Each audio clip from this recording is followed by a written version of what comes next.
შემდეგ უკვე ბატონ გიგის. მოგესალმებით, გიორგიცაა. მე მინდა ბატონ გიგის გამოვეხმაურო და მან ბრძანა რომ 2008 წელს ჩვენი მხრიდან იყო ინიცირება გვინდოდა რომ მოგვიხდინაო ამ კანონპროექტისო და უბრალოდ ვერ მოახერხეთ და ომი მოიყვანა მიზეზად. 2008 წლის მერე კონსტიტუციის შეცვლა მოახერხეთ კონსტიტუციის და თუ პოლიტიკური ნება იქნებოდა ამისი შეგეძლოთ რომ ანალოგიური კანონპროექტი გაგეტანათ. ეხლა როცა ახალმა ხელისუფლებამ მოახდინა ამ კანონპროექტის გატანა, ინიცირება და მოსმენა, ხო? თქვენი პოლიტიკური ნება რო ყოფილიყო ამ კანონპროექტს გაიტანეთ და დაამტკიცებდით კიდევაც.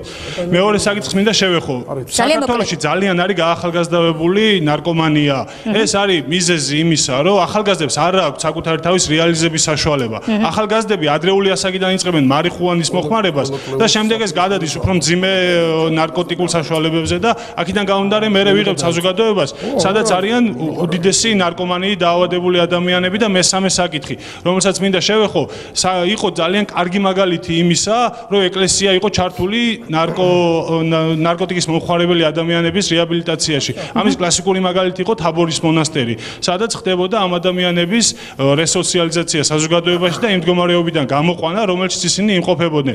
მე ვფიქრობ იმას, რომ ახალმა ხელისუფლებამ ქალბატონი გუგული აგერ არის, უნდა გაითვალისწინოს ეკლესიის როლი აი ამ საკითხების მოგვარებაში, რომელსაც აქ ხელი მიუწვდება ეკლესიას ამ ადამიანებთან და არის ამ პრობლემის მოგვარების ერთ-ერთი იდეალური საშუალება ჩემი აზრით.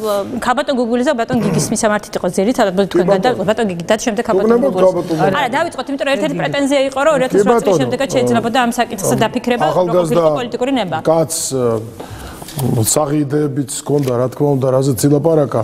განსაკუთრებით ეკლესიის ჩართულობაზე, რაც ეფექტურიც არის და ვნახეთ, თუმცა ეს არ არის მთლიანად გადაწყვეტა, მაგრამ მას არ აქვს სუსტი ინფორმაცია იმის თაობაზე, რა მოხდა, ჩვენ მოვახდინეთ კანონის ინიცირებაც და გარკვეული ხელისშემშლელი ფაქტორების გამო, თუნდაც დავეთანხმები იმას, რომ სრული პოლიტიკური ნება არ იყო, იმიტომ რომ ხელისუფლებაში საზრები იყო გაყოფილი, მოვახერხეთ გარკვეული ეტაპის გამოყოფა და მისი განხორციელება კანონში.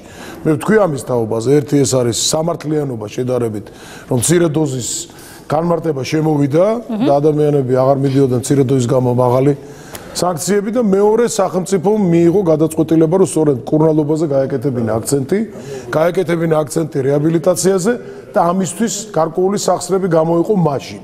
ეხლა თუ მეტი გაკეთება, კარგია. მე საერთოდ მინდა ერთი რამ თქვა, რომ რამდენჯერმე ახსენეთ, რომ ძალიან ფრთხილად უნდა მოვეკიდოთ ამ წელს. ნამდვილად ესე, იმიტომ რომ სოფლიო პრაქტიკაც ამას გვეუბნება.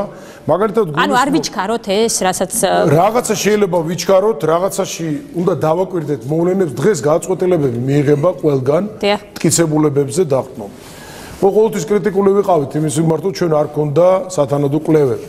რომ ზუსტად მიგვიღო შემდეგ მიახლოებული გადაწყვეტილება. მაგალითად, თქვენ როცა ბრძანეთ, რომ ახალგაზრდები იწყებენ ნარკოტიკების მოხმარებას, ან გაახალგაზრდებულია, ეს ზოგადი ტენდენცია იყო, მაგრამ ბოლო ყველა კვლევა, მწირი თუნდაც, გვეუბნებოდა იმას, რომ სწორედ ახალგაზრდობამ რაღაცნაირად სხვა პრიორიტეტი აირჩია, თუნდაც იმის გამო, რომ ხელმისაწვდომი არ იყო დღეს ამ ბოლო პერიოდში ნარკოტიკები. ამიტომ მე მიმაჩნია ასეთი რამ, რომ ლიბერალიზაცია